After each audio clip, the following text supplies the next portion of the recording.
Today's date is 12/29. As you can see, I'm out here with the trash, burning the Christmas stuff left over. Over here is where I feed the birds. And one of the chickens out. I let them out occasionally. You see one over there. Here, got about 27. Most of them are out and about in the yard here, which is pretty good size yard, lots of green for them. And you got some here, see? And then over here, and I have the garden area here, where,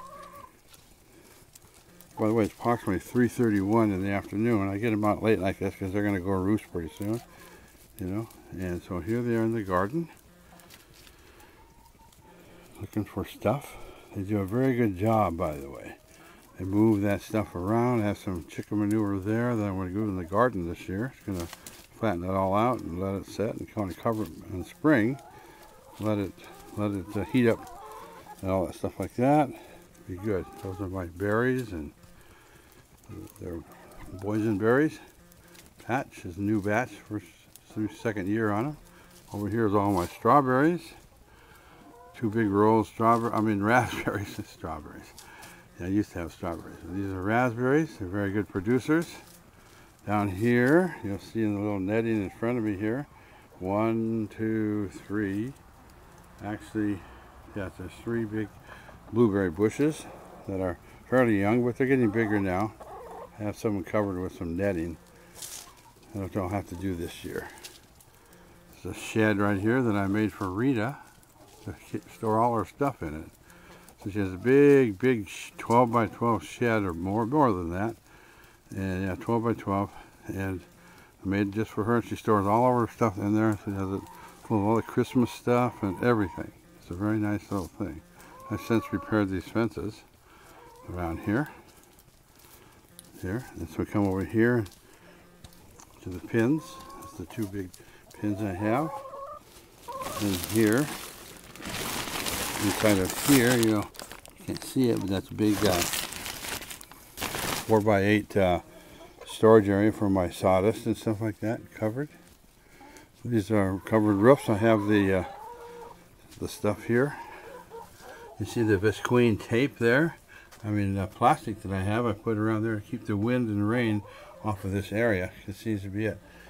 So I've gotten rid of all the dirt and stuff in this place here, everything, and it's all cleaned up and cleaned like this for quite some time. We have a nice dry, clean area. That's one.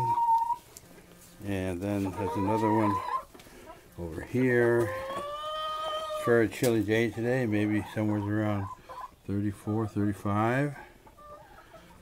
So here we have, it goes into the coop there, which is totally insulated, and they're very happy in there. That's the rocks with their shells, the water, feed, 2 feeders. I actually have 3 feeders, one inside the shed to keep those that are not, I've lost a couple of the chickens because of the fact that other chickens were keeping them away from the feed and the water, and they more or less died from it, from starvation. But I've since learned what the signs that is, and I get them out of there and bring them back to health, and we try something else. There's a smoky thing here.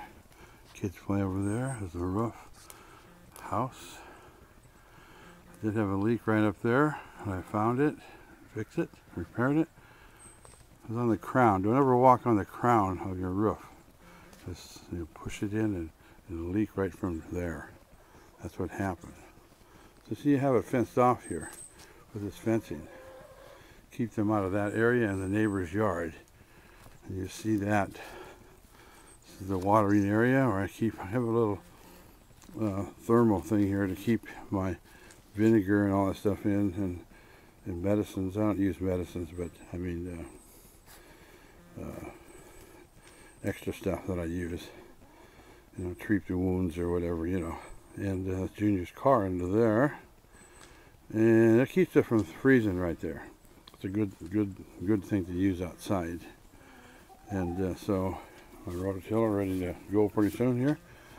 And the chickens are popping around. They've just been out for a couple of days, so they've been anxious to go over, and they like to get in certain areas here, do a little bit of getting into the dirt there, see, and they're going to go down there and brush themselves out, get the bugs off them, kind of dusting a little bit, you know, stuff like that. So they're all spread out and having a good time. That's it for now. Here's what I call dusting in the extreme. About 34, 35 out here. They're outside here in the dirt. See? Getting down into the dirt there and doing their little thingy there. You see this one right here, rolling over, kicking up the dirt on him. See that?